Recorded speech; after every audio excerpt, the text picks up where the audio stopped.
to another deep discussion, a session that we'll be having today on the career side of it. I would not put it in a smaller bracket like HR. It has to be on career, it has to be on growth, and have a very capable, great expert on that.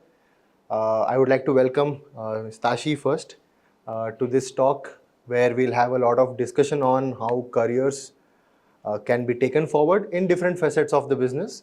So welcome, first of all. Thank you. Thanks, Niyanth. And welcome to all of you for being a part of this discussion. And at any point in time you feel like you need to ask any doubt, feel free to ask. Or if you want to come at the last and ask, that's fine as well. First things first, before we get into the growth part of it or the recruitment part of it, I would like to know more about your background. So from start, because from what I've seen, it's varied, right? Yes. And I always believe that varied experiences are very important in your growth as well. So Yes. Can you just give a gist on that? Sure. So to begin with, of course, I come with 15 years of experience in HR. I completed my MBA from Symbiosis Institute of Management Studies. For the first 6 years, I worked in the IT industry, got campus placed. So, that looked like what the path would be. After 6 years of having worked in a similar profile, I think I struggled a bit to continue to do the same thing over and over again. And I thought that maybe it's time I expand, the way I look at my career to more than what's just happening in the IT.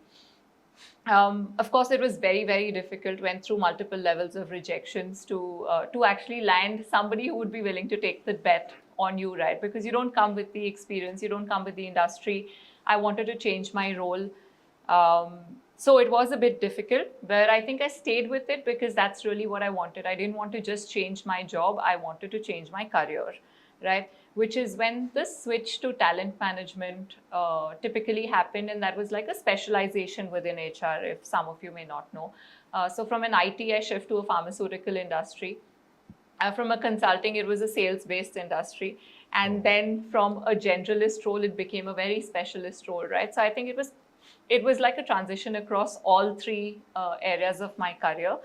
Or the role that I was doing, and it required a completely different skill set. I would say, fortunate enough to have actually landed the role that I wanted to land, and with a company who was willing to take a bet on it. But also a lot went behind that, right? It meant a lot of studying, it meant a lot of upgradation, it meant that you had to clear the interview. So, the luck part is when you get shortlisted. The conversion of the shortlisting and, the interview part of it is really the main thing. And that's the part that is in your control. The shortlisting part is, I wouldn't say, is too much in your control. So, that's not something that you can do much. Correct. But where you have control is where you should focus. And that's where I decided to focus. It involved a lot of studying, of course, and looking at what are the trends in the market, understanding what's going on, what kind of initiatives are getting driven, what are the problems of people that I've understood in the last 6 years, and how I'm going to leverage that experience. Otherwise, how is the company going to take a bet on me, right? So all of that was important. It helped me take a transition for the next another 6 years or so. I sort of worked in that same space. I learned with 2 different companies in 2 different sectors. One was pharmaceuticals and one was NBFC. After that, again, I think I reached a point where I said, okay, this is what there is, and now it's getting repetitive. So what else do you do? Then I took a break for 6 months, and I was talking to Niyanth during the break itself that 6 months of reflection that I took for myself, I think changed the way I was looking at my career again. Right. So I took time off. I discovered what I wanted to do, what I was good at doing, and what I should next do as well in my career. Which is, again, when I went through a whole journey of, what are the options available for me, shortlisting, reaching out to the right kind of people. Again, going through a series of rejections. Okay, so that's a part of life. It doesn't go away anywhere, irrespective of where you are and what you're doing. Correct. And you have to take it in your stride. And then again, I was lucky enough to have somebody who was willing to take a bet on me and gave me a position of heading the HR function and building it from scratch with a startup, right? Back then it was a startup, today it's not a startup. Yes, I think that changed. I started building things grounds up. I thought I was the head of HR, so hey, chip on my shoulder and walk around. But I realized I had to get down to picking up the phone and asking people if they were willing to join the company or not. I was the only one in the function, and we built the team from there, right? So it was very, very different from how I'd imagined it, because I'd always seen my head of HR saying, hey, you can get this done and you can get that done and you can get the next piece done, right? And here I was on the other side of the table, still doing things on my own and actually working harder than I was working before. So I think that one myth really broke in my head at that point in time. Again, I moved on to another architectural firm after that. So, I moved from a space which was more organized, process-oriented, to a space which was more creative. For me personally, it was a big transformation that I had to go through to actually fit into the other place as well. And yeah, like the last 8 months again have been a little bit of a break in my career. I'm thinking of the next steps and what to do next in my career. More or less there. Now it's about going through the rejection phase and finding the right opportunity again. Now, there is one important part where you started your conversation or your background, where you spoke about understanding what we have in control and what we don't. Yes. Which is the shortlisting part is not in control, the interview is in control. Can you give slightly more, just because I think a lot of them would also like to know more about how to make sure my resume is shortlisted. Yes. So as a HR who is into talent management, how do you look at a resume and think it's good enough to go to the next round? Of course, there is ATS nowadays, that's another thing. But what are the few things that pop up to your eye in the first look of your resume? Sure. So I think here it goes, right? When I say that getting shortlisted is not in your control, I don't mean that it's not in your control at all, right? The way you word it, the way you put the message across on the resume, you have, let's say, 10 seconds to grab someone's attention, right? If you were to grab someone's attention in 10 seconds, what's the most important thing that you would say? That should be positioned in the main place on your resume, right? That is the part that you have to drive home. That increases your chances of getting shortlisted. Again, why I said it's not in your control is because you don't know who's reading on the other side, right? Because a company could have a certain set of values and you could look at what you can see outside, but each person comes with a different experience. The way they look at things is very different. I read a statement versus Niyanth reads a statement, right? Both our perceptions are going to be very different of it, right? And that is the part that I said that bit is maybe not in your control. Who's reading your resume is not in your control. But what is in your control is that you position yourself the best possible way that you can, right? So positioning is very important. What do you want to be seen as? That's one aspect of it. Second, what is the business looking for, right? And I'll give you a small example of, let's say, an HR person into talent development or leadership succession or, leadership development, right? Now, I can mention that I have conducted 5 training programs for X number of people, right? Does that help a business owner understand what I'm really doing? It doesn't. What does a person want to know is how many people came out successful from that program, right? So that's the part that can help you increase the chances of you getting shortlisted, and focus on the results that you can produce rather than focusing on I did this and I did that and this happened, right? What are the results that came out of what you did is actually what should go on the resume. So that's very, very important part of what I've learned as I work with a lot more and more founders, right? Again, like I said, sometimes you will have a person who's very people-oriented and then you'll have a person who's very task-oriented. The personalities that are reading your resume is very, very different, right? So you don't have control on that. And that's the part that you can't control, so don't think about it. Think about what you can control.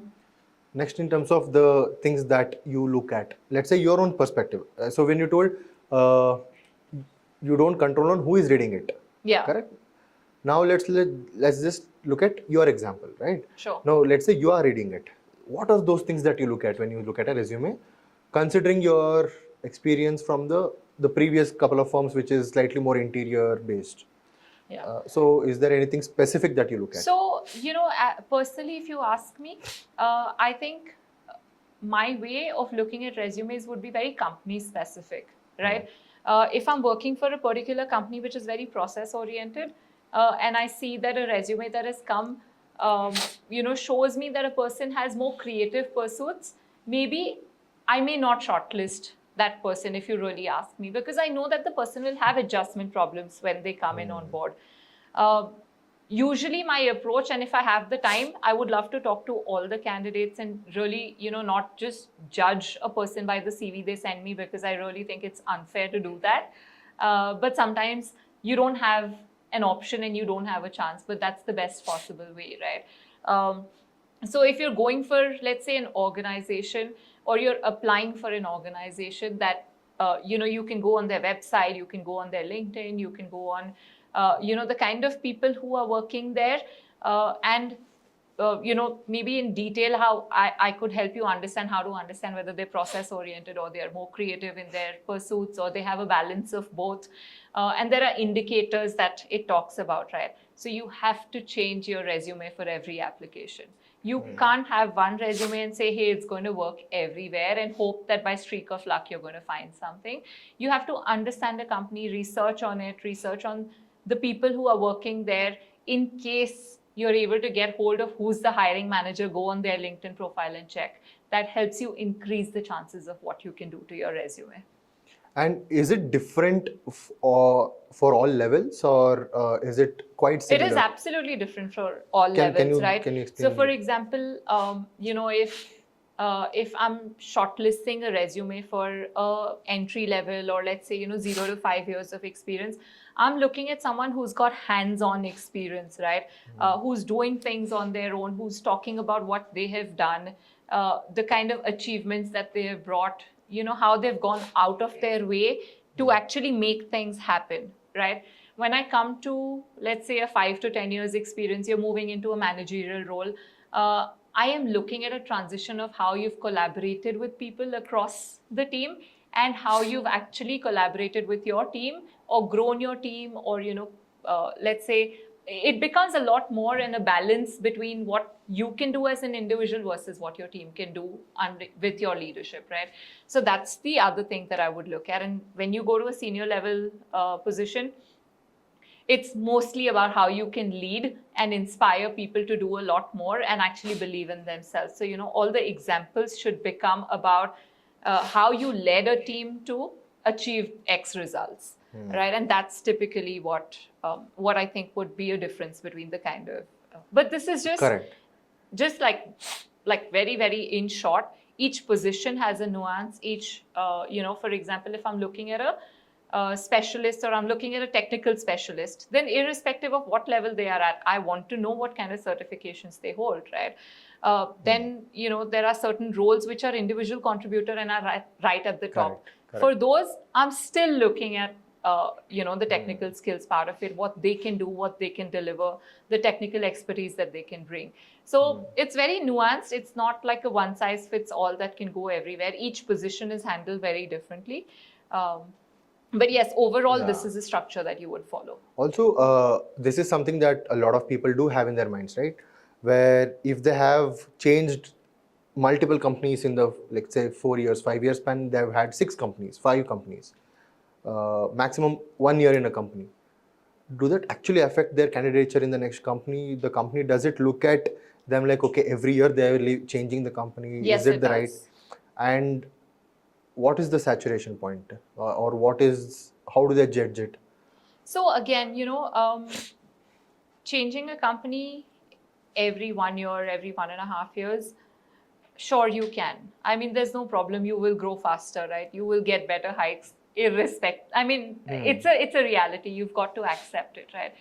But are you changing your company only for the money, or do you really have a real reason to change the company? Now, here is where the part where you get shortlisted becomes a lot more out of your control, right? Because then you have to look at a person who's actually willing to take a bet and talk to you and understand why you've changed it. And then when you're going for the interview, you better have your answers ready as to why you've changed it. You have to have good reasons to say, I changed it for 1, 2, 3, 4, 5 reasons. And this is what I'm looking at. And I come with clarity, and I changed out of clarity and not out of haze, right? So yes, it makes your life a lot more difficult. I'm not going to deny that. It's easier when you have a 3-year or a 4-year stint each on your resume. It's a lot easier. There's a lot more guarantee that you're going to get shortlisted. But is it impossible to get shortlisted with that 1-year stint? No. But is it impossible to convert without clarity? Yes, it is impossible, because if you have a 5-year stint, which is 5 companies every 1 year, and then in the interview you go and sit and you don't have a justification for it, which talks enough about how it was about you and not about the company, yeah, you've lost the game there. So then that's a part where you have to take a step back, reflect as to why it's happening, and then go back. Yeah. And hope that by streak of luck, you're going to get shortlisted. Now, apart from shortlisting, so let's say the shortlisting is done. Then you call for an interview. Nowadays, anyway, multiple interviews are apart. So in interview, let's say the basics, let's look at the basics. What are, according to you, the basic do's and don'ts? And this is my feeling, the don'ts are more important. Like, these are few don'ts that you shouldn't be doing in an interview at any cost. The do's, of course, can be subjective. Do you agree to this, or do you have a different view to this? No, I think both are equally important, if you ask me. The do's are equally important because it's almost like, I don't know, I think Gen Z will relate more to the red flag, green flag terms. So I'm going to use that. Best. Yeah. Please. Don'ts are the red flags. Do's are the green flags, right? Yeah. If as a hiring manager, I'm always going to chase the red flags, I'll never find the right person. If as a hiring manager, I'm always going to chase the green flags, I'm going to ignore what doesn't work for me, right? So for me, I have to strike the right balance between the red flags and the green flags. Correct. Both.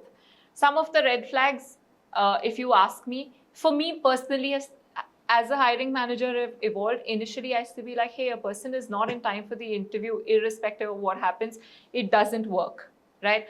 That person is out. Yeah. But it's changed now, right? Because I understand that we're in a city like Bangalore. It's not predictable. There could be reasons. Is the person responsible enough to text me on the way saying, hey, you know, I have a valid reason for not being there on time. Correct. I'm sorry, I appreciate it. And to go an extra step saying, if you would like to reschedule the interview, I am available anytime at, you know, your convenience. Or if you can still continue with that 15 minutes delay, I would be happy to do it, right? When the person leaves the choice in the hands of somebody who they've actually, you know, taken away from, I think that tells me that the person is responsible, empathetic, and also thinking and, you know, good at sensing, saying that this is what possibly could be. So for me, that becomes then a green flag. And I would have not thought about it when, and I would not be able to assess it if a person was in time for the interview. Yeah. So the red flag is now turned into a green flag. Yes. So I think this is one of the examples that I could give you. Correct. So when we start an interview, right, one of the most common question would be like a brief introduction or a gist of your background, whatever. Now, majority of the people, at least in our industry, struggle there. Yeah. In explaining what they have done and what they have not done, where it becomes just another narration of their resume. Do you see a problem there, or because you have hired a lot of people? Yeah. Do you see a pattern, or is it something which is very specific to only our industry, or is it across industries? No, I think it's across industries. One, I think a lot of people I have seen come to interviews thinking I'm going to wing it. Yeah. You can't wing it. You have to prepare, right? You have to prepare thinking that these are the kind of questions that can come up to me. This is the way I would answer. If the follow-up question is this, then this is what I'm going to answer. And that's the level at which you have to come prepared. When I see preparation like that in a discussion, it's an immediate yes versus I will consider this again, right? So I think that preparation part, however smart, however good, however street smart you are, preparation is what counts. You have to prepare for every discussion. You have to understand about the company.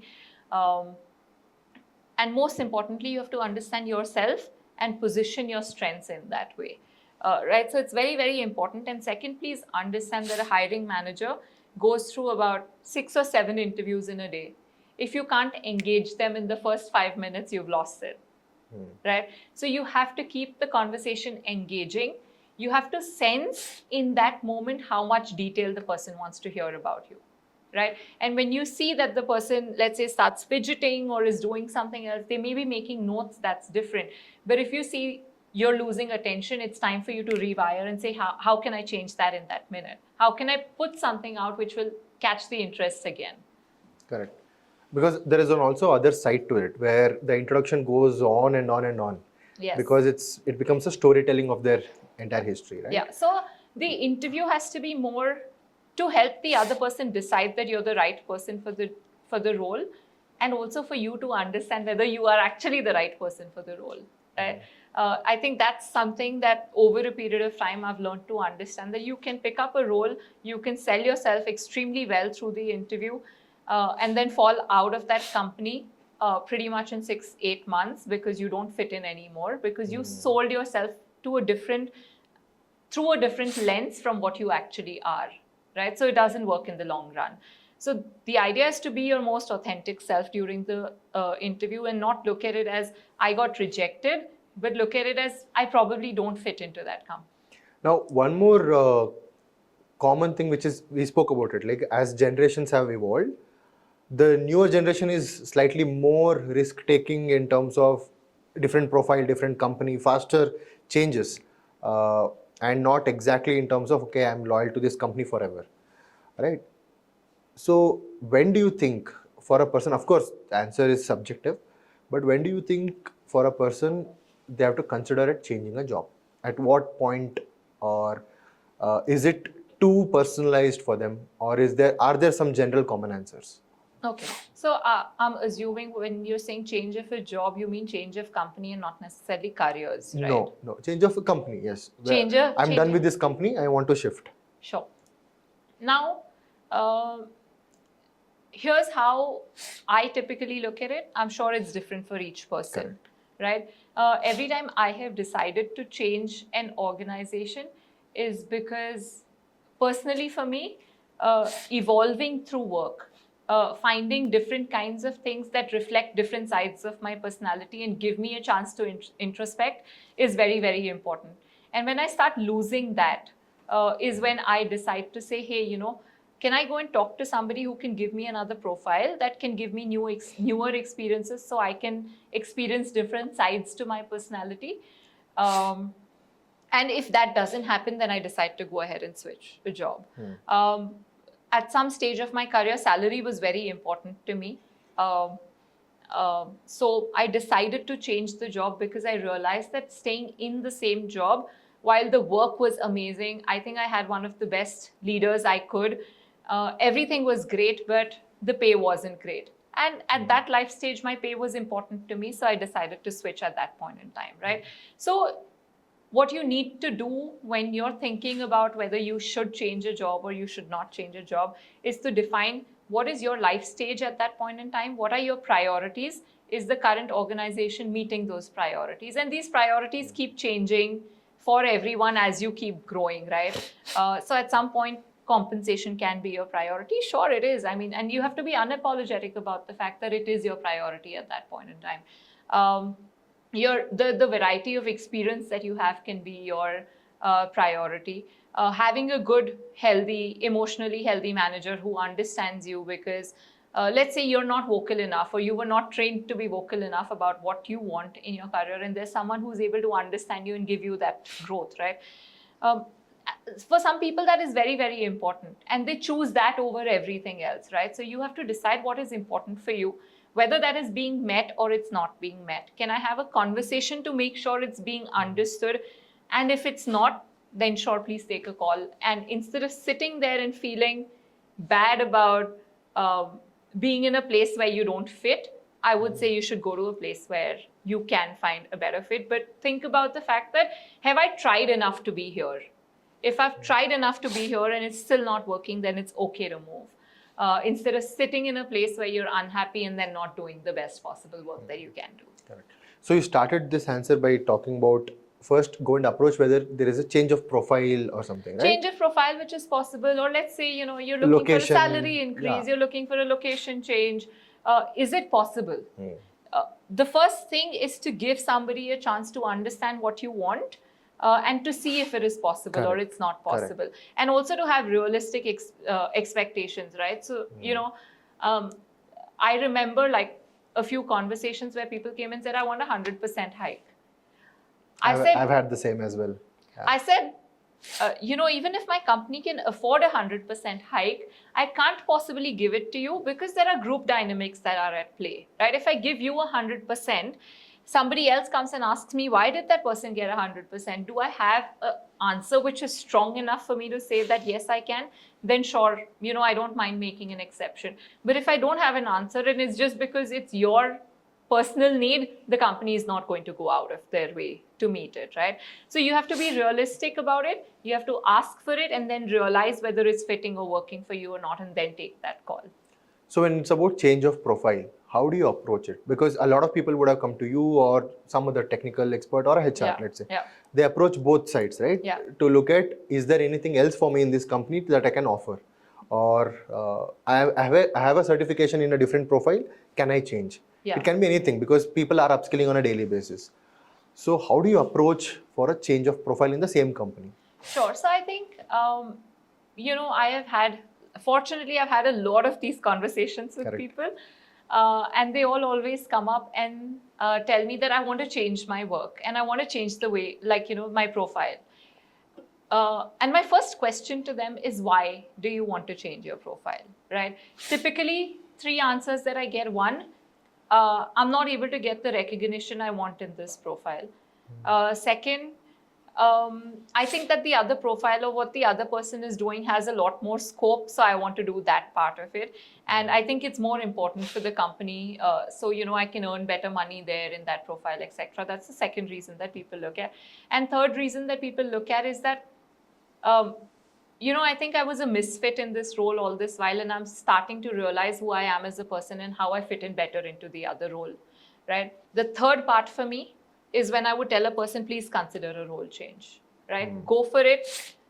Look at some of the job descriptions that exist in the market. See what are the kind of qualifications that are getting called out there in terms of, let's say, you need certain certifications, you need certain degrees, you need certain upgradations, skill upgrade, anything, right? Make a note of that and start working on that. That's the first step you do when you want to change your career. Second is, how is your work going to change? Are you going to come from a support function into, let's say, a client-facing function? Then it changes drastically, right? Because in a support function, there are different aspects which are at play versus in a client-facing role.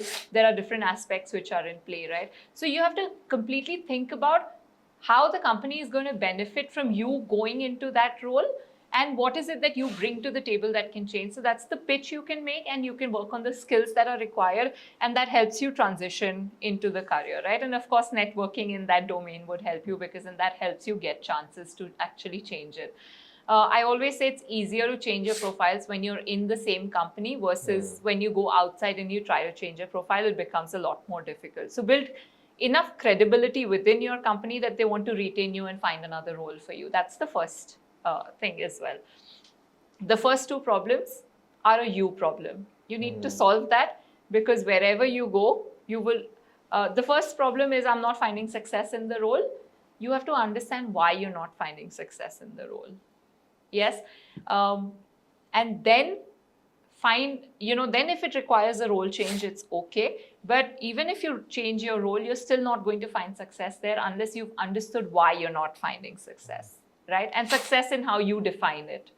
The second one, where you say that role is more important for the company, and I want that role because it is like that, and it's let's say better paying, or it has more scope, or faster growth, etc., whatever, right?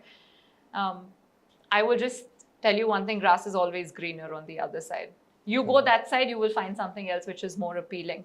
So you first have to learn to understand and go and understand what you really, really want to do, and then consider a career change, right?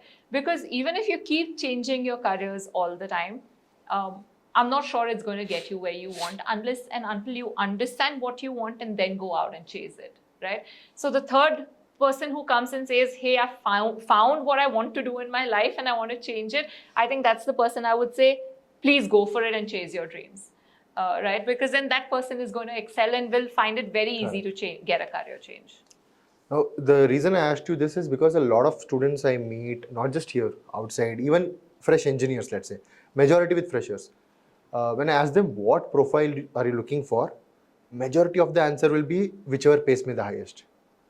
So where do you draw a line between wanting money, of course, different stages in career, versus learning in the profile?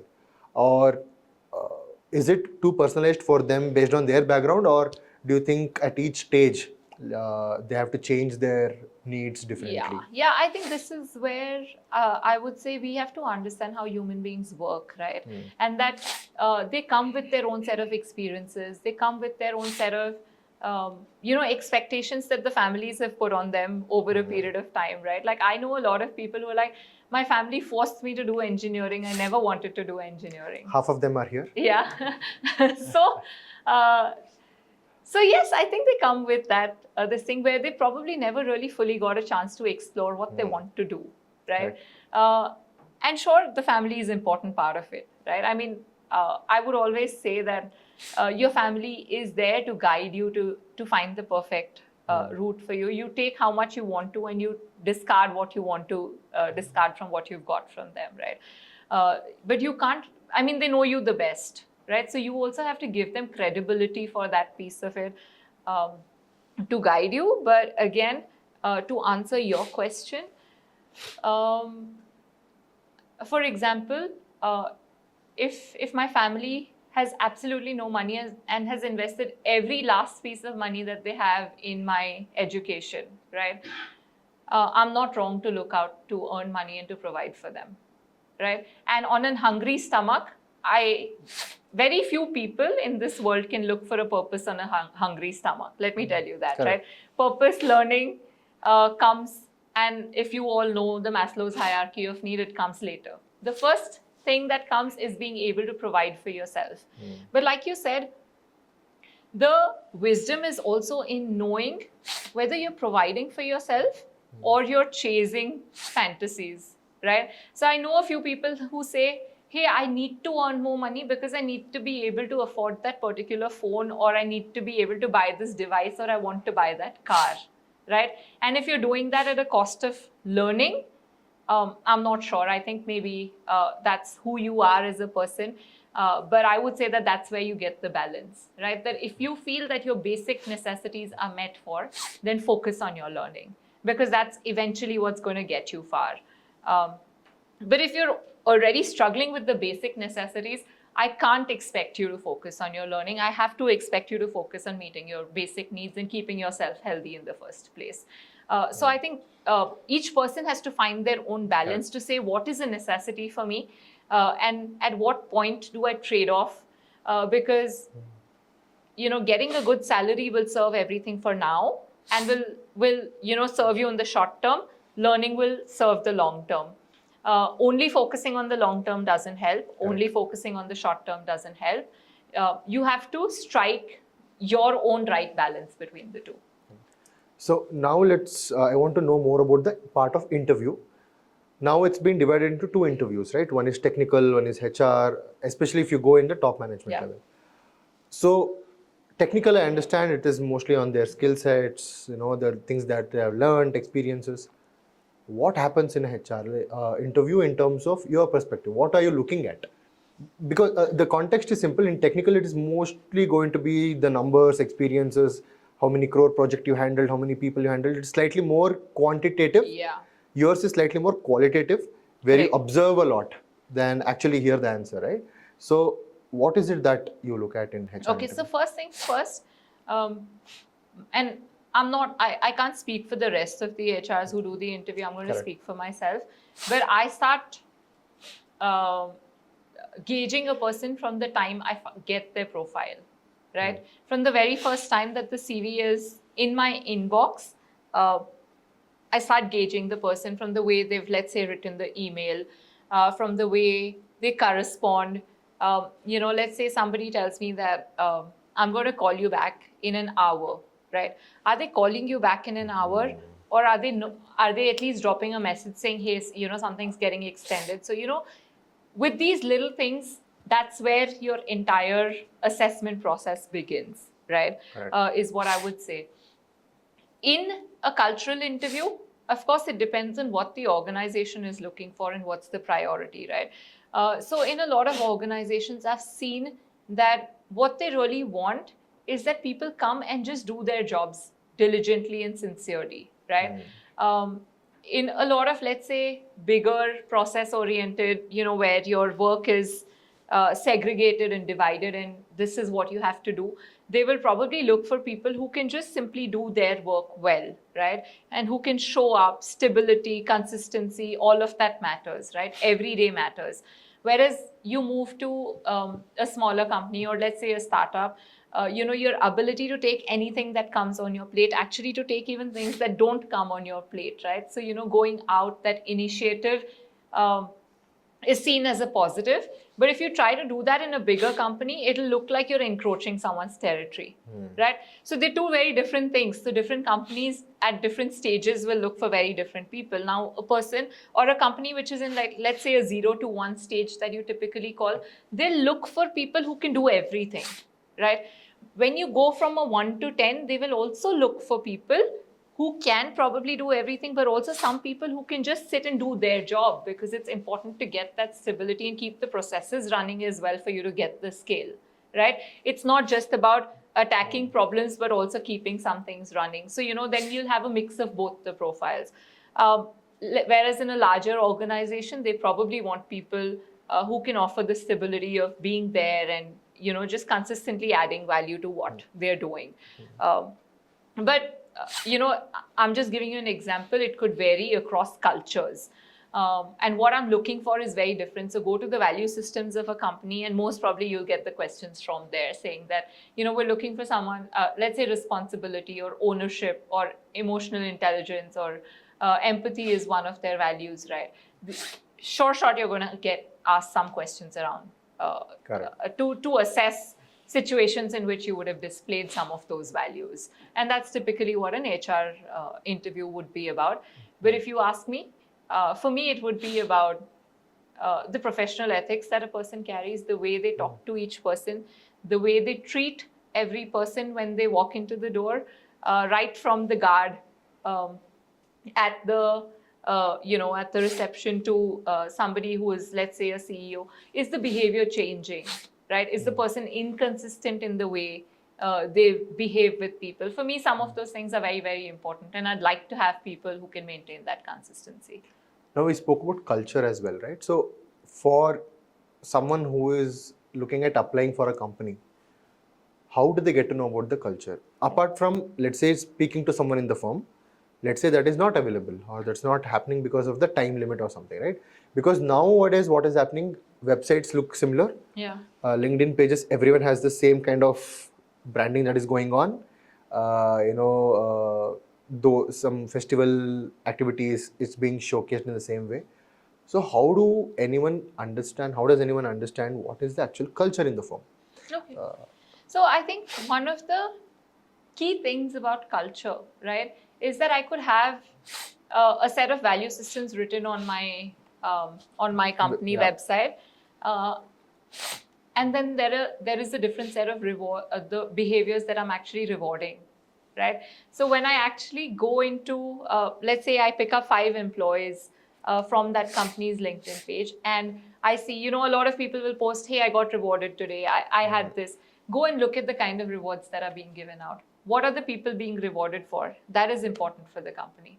Because if a company chooses to reward someone for it, that's the kind of behavior they're typically driving within the organization. So if a company is very, very results oriented, you will always see their rewards about achieving certain revenue numbers or completing, let's say, X number of some activity by this and this time. Very, very number driven, results oriented. Everything will be converted into a number, right? If a company is very, let's say, process driven, right? You will typically see they will have, oh, this person drove this process improvement and hence we gave it.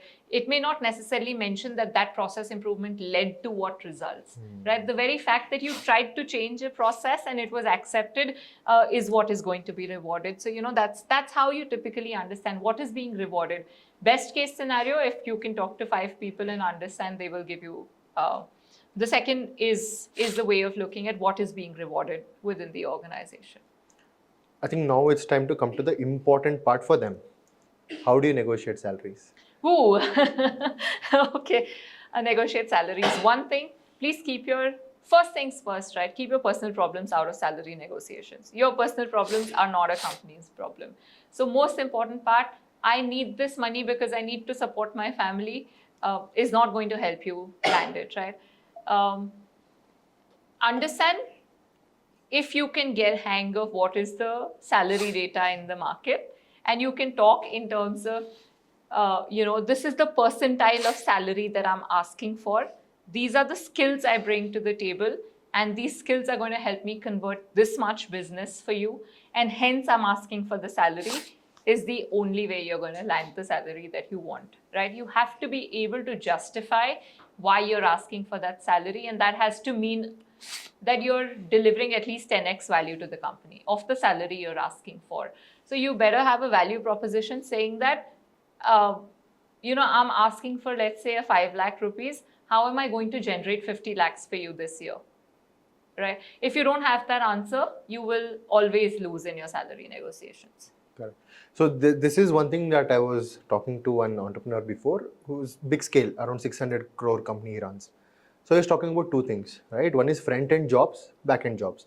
Front-end job is about X to their salary. Yes. So he clearly mentioned in his company, front-end jobs are salary equals to the business divided by 30. That means they have to bring in 30x. So if they're bringing from 1 crore to 30 crore, even their salary jumps 30x. He's okay to pay that. Back-end is how much money you're saving to the company. Correct? So is that something that you think is sustainable? Now looking at a company's perspective or employee's perspective? Sure, it is. See, like a lot of processes are cost optimization based, right? Finance, of course, they have to talk about how they've optimized costs, right? You talk about sales, revenue driven, right? But what about HR, right? Now, and I'm just talking about a function because I know about it, right? I'm sure there are a lot of other functions which you can't really put a value to the kind of work that you're doing. For example, quality improvement, right? How has that led to revenue improvement? You really can't talk about it. So then you talk, let's say, in terms of client retention. I talk about employee retention, right? That this particular program of mine, before I started this program, and although I understand that there could be 5 other factors that would impact the attrition, but before this time the attrition was so much, after this time the attrition was so much, it has gone down by so much. Each person who, and there are levels of attrition, so we track the data by levels, right? Each level, the attrition costs me a certain amount. Now, I was able to convert that into numbers and say that, we had so much less percentage of attrition, and hence, at these levels, this is how much it is reduced, and hence, in this number, I've saved so much for the company, right? So, you won't really directly get an answer because, maybe the managers became better. Maybe the kind of work that was coming in was becoming better. There could be several reasons why attrition didn't happen, right? But was yours one of them? Yes. Then you can talk about it that way and really. But be clear that you're able to show a business owner or someone who's willing to give you that money, that it's value for their money. So in terms of, again, negotiations per se, one is bringing the quantity, as in what numbers they brought in, how much money they saved, how much efficiency they increased, how much, for probably site people, it will be how much productivity they increased in the site, or how many delayed delivery happened inside and how many on-time delivery happened inside. Now there are multiple KPIs for this, multiple parameters for this.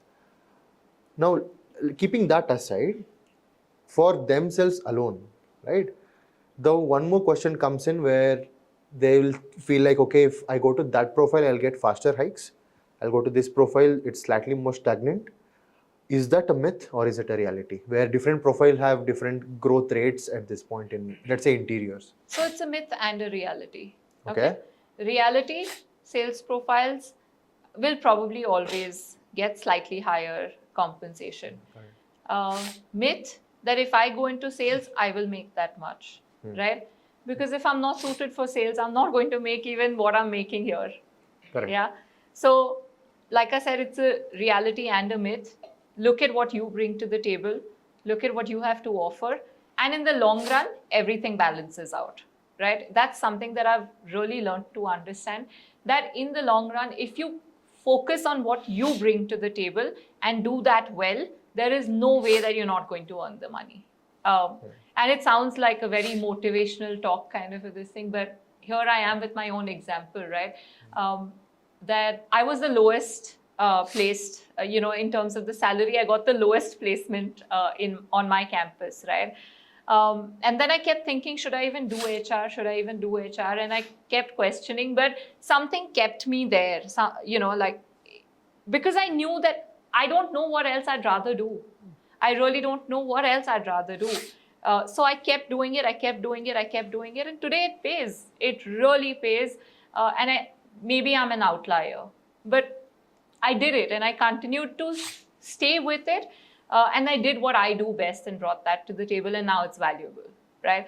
So in the long run, I say it balances it all out. So you have to not think about how much money it's going to make for me or what is it going to make for me, but how can I create value that the company can't deny me the money, right? That's the main. So now, before I bring it to the audience, in terms of skill sets, right? One is of course technical. The other major one is communication, soft skills, or however it might be, storytelling, negotiation. It can be any of those brackets. What do you see in terms of the generation that is coming now? Are they better than the previous ones in that facet, or do you see that okay, it is not up to the mark? How can they improve? What's your insight on that? So, will I say that the generation now is better? I'm not sure I could really make that comment, but can I say that, as an industry or as a whole, set of employers, have we started valuing that piece more? Yes. So, which is why people are also focusing more on that, right? It's just that before maybe we didn't value it as much, so people didn't focus on it. Today it's valued. Like if you have better communication, you will have a better career. Let me tell you that, right? Correct. If you're able to communicate, collaborate with a lot of people, work with a lot of people, bring people together, you are going to have a better career. Was that the case before? I'm not sure, because, from the time that I have seen, things have changed drastically. Correct. At that time, communication was just being able to speak well and having good English or having good, one particular language. But today, communication is about a lot more, right? It's about how comfortable you can make the other person feel. It's got layers of EQ now attached to communication, right? And when I say EQ, I mean emotional quotient, right? How is your language landing on the other person? How much are you able to engage your audience? All of that has started mattering. And we're getting better because the focus is there. So I don't know if I can say that the old generation was better or not, but it's just that the focus is more now on this. And the importance from the company side is also more. Is there. People can see it. It can be traded as career currency. So all of that makes the difference, and which is why people will also focus on. Now, just one last, this just came to my mind. In terms of, let's say, negotiation, looking at your experience in different industries, for an average, let's say at an average, what is the percentage hike that is normally given in companies? Because the context is simple. Because there are people who look at, like you told, examples of coming and asking 100% because they feel company has made double, so I'll also ask double. So without understanding what happens in between those two dots, right? So what is the norm in today's world? Look, I think usually if you ask me, through all the compensation hikes that I have been a part of, or, I've sort of worked around, typically, we look at about 10 to 15% anywhere across industries. That's for a good performer or average? No, this is, I'm saying, an average hike. So, typically how a compensation process goes is that, 15% is what we're going to look at as an overall average. Now, this 15% we will divide into, let's say, high potentials or high performers who will get a 20%. The others will, let's say, get a 12, and the others will get an 8, right? So it's scaled out that way. So I'm talking about like a 15% average is what you normally see anywhere, and then there are exceptions, and then there are budgets to address certain, let's say people who are paid low, who are in the lower percentiles of getting paid. So you sort of step them up, scale them up a bit more, also depending on the contribution and not just because they're paid low, right? So there are multiple factors that go behind it. So yeah, that's typically what you can look at, about a 15% across industries. I think that's a general. I think that's something that they should have an idea as well, because now they are starting and they should look at, again, it should not look at 15 as a barrier. As a benchmark, I'm saying this is on the higher side when the companies are doing well, right? I have seen phases where we've worked on a 3%, 4% budget as well, right? It depends on the state of the economy. It depends on a lot of factors things, at that point in time. Also, a big strategy for companies, and which is actually a very, very smart thing, sustainable thing to do, is that usually they will give away bonuses at the end of the year, saying that as an organization, we did extremely well this year. So apart from the salary, you'll get this bonus, but it's a one-time bonus, right? Which means your salary still goes up by, let's say, an average of 8 or 10%, anything that you're looking at. But because your bonus is so high that it actually adds to your salary for that year. But next year, when your hike is being considered, it'll still be on the base. But it's a very sustainable thing to do, because imagine if your salary cost just continues to go up at an enormous thing, and then there is like a hit from the industry, right? Then the company is not able to balance and everybody loses jobs. So you also have to select, like, a lot of people I've seen get carried away saying, hey, that company is giving 25% and 30% hikes and all of that, and let's go there. I will always advise against it, right? Unless they really have a 10-year plan of how they're going to continue to sustain those kind of hikes. Now, thank you, Tashi, for that. So I think we are at the end of the session. We'll be opening up to this audience. Feel free to ask questions. Also, I hope this was inspirational to listen to her as a people expert from the other side of, the court, I would say, right? Because we are always on the employee side of the court here. From the recruiter side, it's important for us to understand as well. Now, again, a few things that are very important is money is important. Don't look at letting go of money. I think some of you might take home that example of, I should earn that much money where I can take career breaks and still be okay with it. I think that is the inspiration she gives. Because the first thing we spoke about also was the career break. Because I badly need one. And I want to get to that level where I need 6 months break. Where I don't want to see these faces. But yeah, so if anyone has any questions, please feel free to ask.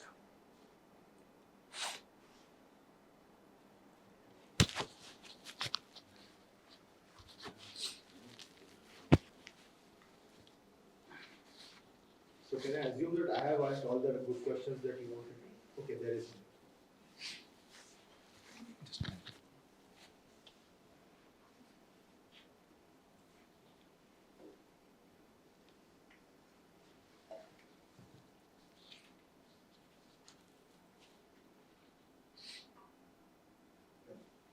Like in terms of salary, what is the reference point for a position? What is the reference point that company looks at? Looking after what reference that companies decide that this role will be paid this much? So, compensation is quite a subjective this thing. While we look at it always as numbers, it is a lot to do with the market dynamics, right?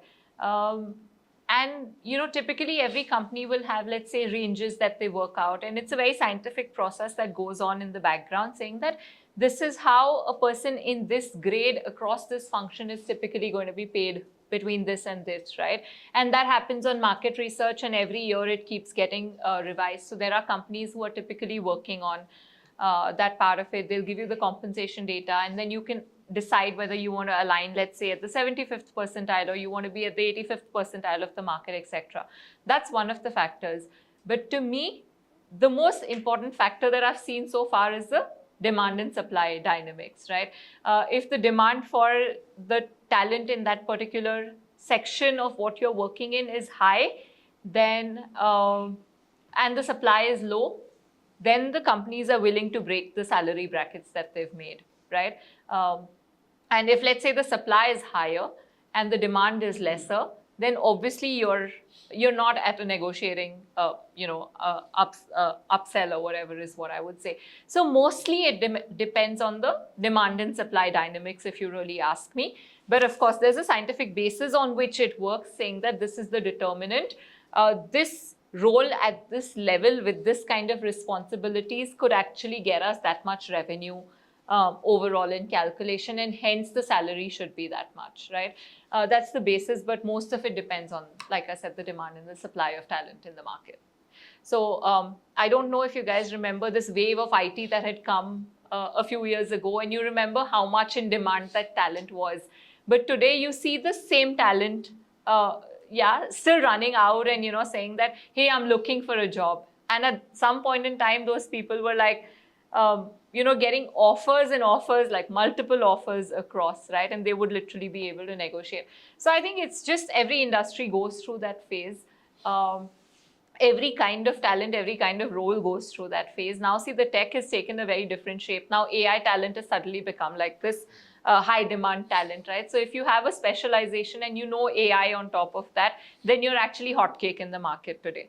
So yes, I mean, it depends. But I'm sure after 5 years, everybody's going to be an AI developer or whatever. And then you'll be like, okay, it's not paying anymore as much. And then the demand goes down.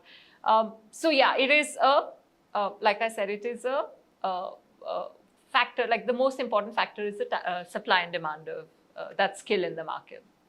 So most of the times, employees thinks that they are getting underpaid, and company thinks that they are paying them well. So is there any reference point for them so that they can look at?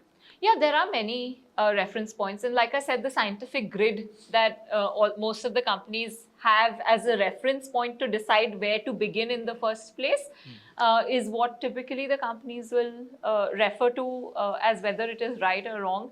Now, if a person feels underpaid for that role, and if they have a good enough justification, I would suggest you talk to the relevant people in the organization and say, hey, like I feel I'm being underpaid and for so and so reasons.